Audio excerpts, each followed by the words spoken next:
नमस्कार दोस्तों, स्वागत है आपका सूर्यास स्टडी पॉइंट पर। और आज हम आप लोगों के लिए लेकर आए साइंस का बहुत ही ज़्यादा इंपॉर्टेंट टॉपिक जिसका नाम है जीवों की दुनिया।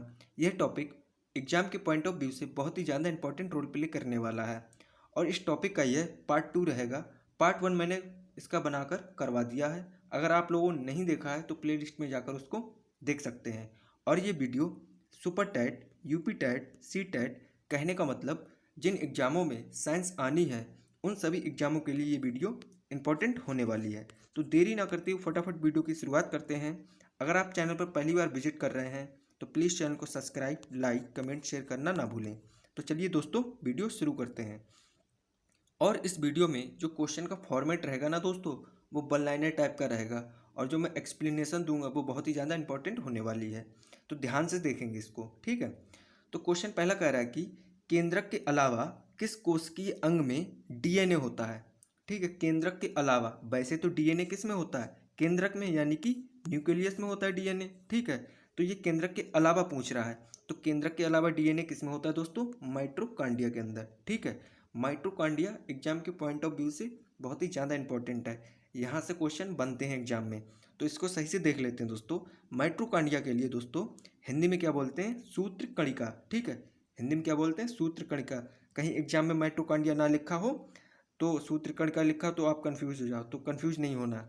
यहाँ पर जैसा कि आप देख पा रहे हो दोस्तों, ये है माइटोकॉन्ड्रिया। ठीक है, और ये इसकी अनुप्रस्थ काट है।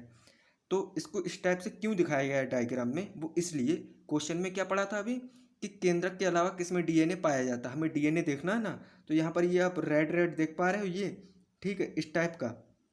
ठीक है, इस टाइप का यही है हमारा डीएनए। ठीक है, तो ये जो डीएनए है माइटोकॉन्ड्रिया में पाया जाता है, केंद्रक के अलावा माइटोकॉन्ड्रिया में डीएनए मिल जाता है। माइटोकॉन्ड्रिया से एक क्वेश्चन और इम्पोर्टेंट पूछा जाता है दोस्तों, उसको भी देख लेते हैं। इस डायग्राम में आप जैसा कि देख पा रहे होगे, यहाँ पर देखिए क्रेस्टी लिखा हुआ है। ठीक है, क्रेस्टी। ठीक है, ये है देखो क्रेस्टी। क्रेस्टी से क्वेश्चन बनता है एग्जाम में कि क्रेस्टी किस में पाया जाता है। तो क्रेस्टी किस में पाया जाता है? माइटोकॉन्ड्रिया के अंदर। और इसकी संरचना कैसी होती है? फिंगर लाइक संरचना होती है। ठीक है, जैसा कि यहाँ पर आप देख पा रहे हैं, यानी कि अंगुली नुमा संरचना किस में पाई जाती है? माइटोकॉन्ड्रिया या सूत्र कणिका के अंदर। ठीक है दोस्तों, तो इन चीज़ों को याद रखेंगे। आगे बढ़ते हैं दोस्तों। अगला क्वेश्चन है कि फाइकस में परागण होता है। क्वेश्चन कह रहा है कि फाइकस में परागण होता है, तो परागण किसके द्वारा होता है? कीटों द्वारा होता है। अब आप लोग सोच रहे हो परागण होता क्या है, तो आपको बता दें, जो परागण होता है दोस्तों, मेल फ्लावर में पुंकेसर होता है, उसमें क्या पाए जाते हैं? परागकण। और फीमेल फ्लावर में क्या होता है? वर्तिकाग्र। ठीक है, तो मेल के जो परागकण होते हैं फीमेल के वर्तिकाग्र पर पहुंचना, इसी प्रक्रिया को क्या बोलते हैं? परागकण। और इसमें पहुंचते कैसे? कीटों के द्वारा। अब कीट में कुछ भी हो, चींटी हो सकती हैं, ठीक है, और भी कीट पतंग हो सकते हैं जो छोटे छोटे बहुत ही होते हैं, तो उनके द्वारा होता है। जैसा कि यहाँ पर आप देख रहे हो, ये फाइकस यानी कि गूलर। फाइकस किससे बोलते हैं? गूलर के लिए क्या बोलते हैं दोस्तों? फाइकस। ठीक है, ये गूलर का फ्रूट है। यहाँ पर आप देख पा रहे हो इस फ्रूट पर कीट है और यहाँ पर इसके अंदर एंटर कर गए। ये यहाँ पर होल है ना इस फ्रूट में, यहीं से ये कीट एंटर कर जाते हैं और इसके अंदर जाते हैं और इन कीटों के ऊपर परागकण लग जाते हैं और वो वर्तिकाग्र पर कीटों के माध्यम से पहुंच जाते हैं। तो इस टाइप से फाइकस में परागण किसके द्वारा होता है? कीटों के द्वारा। ठीक है, इंपॉर्टेंट जानकारी, यहाँ से क्वेश्चन बनता है एग्जाम में और ये इंपॉर्टेंट है, याद रखेंगे। अगला देखते हैं दोस्तों। अगला क्वेश्चन है कि जलीय तथा कीटभक्षी पौधा है। ठीक है, जलीय तथा कीटभक्षी पौधा है। तो जलीय तथा कीटभक्षी पौधा कौन सा होता है दोस्तों? यूटिकुलेरिया। ध्यान रखना है कि जलीय तथा कीटभक्षी पूछ रहा है, ऐसे नहीं, ऐसे तो बहुत है। नेपस्थीज है, ठीक है, नेपस्थीज है, ड्रोसेरा है, ठीक है, ये सारे क्या हैं? कीटभक्षी पौधे हैं। लेकिन ये कैसे हैं?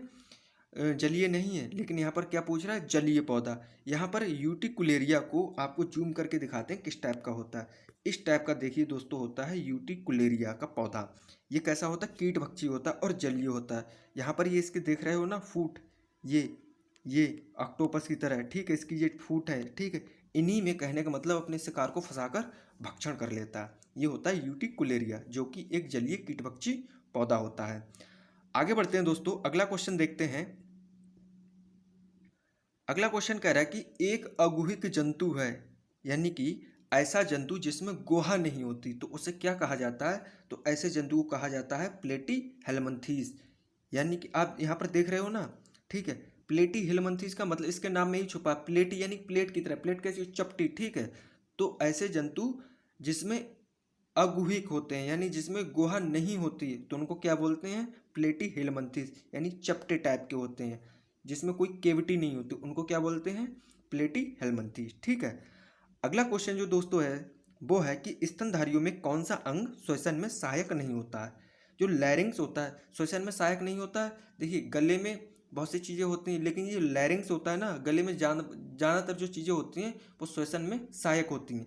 लेकिन ये जो लैरिंग होता है ना, लैरिंग्स, ये श्वसन में सहायक नहीं होता है। ये किस में होता है? जब हम बोलते हैं, आवाज़ जब निकलती है ना, उसमें सहायक होता है लैरिंग्स, ठीक है। तो इसका आंसर क्या हो जाएगा? लैरिंग्स। अगला क्वेश्चन देखते हैं दोस्तों। क्वेश्चन है कि प्रतिजैविक औषधि का नाम है, यानी प्रतिजैविक औषधि का नाम बताना है। तो क्या नाम है? पेनिसिलिन, ठीक है। प्रतिजैविक औषधि का क्या नाम है? पेनिसिलिन, ठीक है। इंपॉर्टेंट है ये। फिर अगला क्वेश्चन है कि पेनिसिलिन का आविष्कार किसने किया है? तो पेनिसिलिन का आविष्कार किसने किया है? अलेक्जेंडर फ्लेमिंग ने, ठीक है। कब किया? 1928 में। कब किया है? 1928 में। इस चीज़ को याद रखेंगे। फिर अगला क्वेश्चन कह रहा है कि वे पदार्थ जो सूक्ष्म जीवों द्वारा उत्पन्न होते हैं तथा जो अन्य जीवों के लिए घातक होते हैं क्या कहलाते हैं? तो उन्हें क्या बोलते हैं? प्रतिजैविक पदार्थ, ठीक है। क्या बोलते हैं? प्रतिजैविक पदार्थ। इंपॉर्टेंट है ये तीनों के तीनों क्वेश्चन। फिलहाल तो क्वेश्चन मैंने सभी सिलेक्टेड लिए, इंपॉर्टेंट क्वेश्चन जो कि एग्जाम में आए हैं, ठीक है। तो इसको याद रखेंगे अच्छे से। तो उसे क्या बोलते हैं दोस्तों? प्रतिजैविक पदार्थ। अगला क्वेश्चन देखते हैं दोस्तों। क्वेश्चन कह रहा है कि सूक्ष्म जीवों को नापने की इकाई क्या होती है? ये भी इंपॉर्टेंट है। सूक्ष्म जीवों को नापने की इकाई क्या कहते हैं? माइक्रोन, ठीक है। अगला क्वेश्चन कह रहा है कि अचार को किस प्रकार से संरक्षित किया जा सकता है, ठीक है, या जाता है? तो अचार को नमक के द्वारा, शक्कर भी मिलाई जा सकती है, खाद्य तेल के उपयोग करके अचार को संरक्षित किया जा सकता है। एनसीईआरटी है तो क्वेश्चन तो बनता ही बनता, हो सकता है एग्जाम में पूछ ले, तो इंपॉर्टेंट क्वेश्चन है ये, ठीक है। अगला क्वेश्चन है दोस्तों कि किस वैज्ञानिक ने जंतुओं की पहचान के लिए एक तालिका यानी की का डेवलपमेंट किया था, ठीक है। तो ऐसे कौन से वैज्ञानिक थे? तो उनका नाम क्या था? जॉन रे। ये क्वेश्चन इंपॉर्टेंट है, खूब पूछा जाता है एग्जाम में, ठीक है। तो इसको ध्यान रखेंगे। तो ऐसे कौन से वैज्ञानिक थे जिन्होंने जंतु की पहचान के लिए एक तालिका यानी कि एक की का डेवलपमेंट यानी विकास किया था? तो उनका क्या नाम था दोस्तों? जॉन रे, ठीक है। आगे बढ़ते हैं दोस्तों। अगला क्वेश्चन है कि रोमंथी, ठीक है, रोमंथी यानी रूमिनेंट जंतुओं का समुच्चय चुनिए, ठीक है। तो हमें उन जंतुओं का नाम बताना है जिनके अंदर क्या होता है दोस्तों? जिनके अंदर होता है रोमंथी, ठीक है। अब आप सोच रहे हो रोमंथी होता क्या है, ठीक है। तो आंसर देख लेते हैं पहले, जैसे आंसर बताएंगे फिर आप लोग समझ जाओगे। तो रोमंथी जंतु यानी रूमिनेंट जंतु कौन से होते हैं? गाय, सॉरी, भैंस, गाय, हिरन, ठीक है। ये तीनों के तीनों रोमंथी यानी रूमिनेंट जंतु होते हैं। अब कैसे? अब आपको बताते हैं कि ये रूमिनेंट होता क्या है। ये जैसा कि आप फिगर में यहाँ पर देख रहे हो, गाय को इसको बड़ा करते हैं, ठीक है दोस्तों, इसको बड़ा करते हैं, तब आप समझ पाओगे अच्छे से।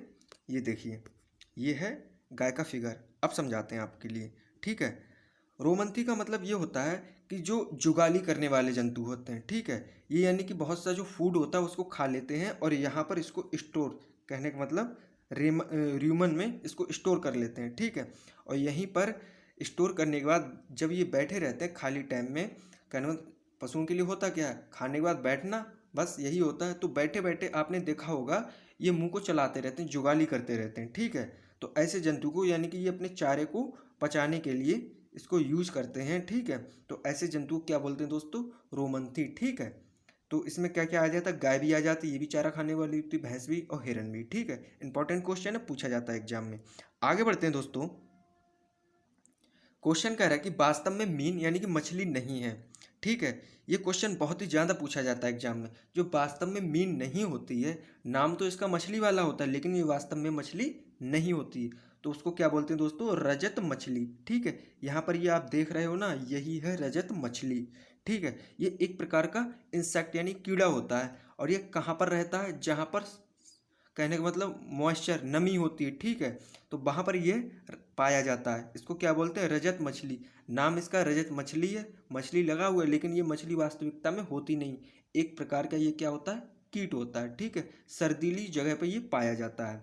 आप लोगों ने देखा होगा घरों में जहाँ पर सर्दीली जगह होती है, जहाँ पर मॉइस्चर ज़्यादा होता है, वहाँ पर ये मिलता है। ठीक है, तो ये थी आज की दोस्तों वीडियो। उम्मीद करते हैं आप लोगों के लिए वीडियो पसंद आई होगी। अगर वीडियो आप लोगों के लिए पसंद आई है तो प्लीज़ चैनल को सब्सक्राइब, लाइक, कमेंट, शेयर करना ना भूलें। और वीडियो देखने के लिए आप लोगों का धन्यवाद। मिलते हैं अगली वीडियो में, तब तक के लिए नमस्कार।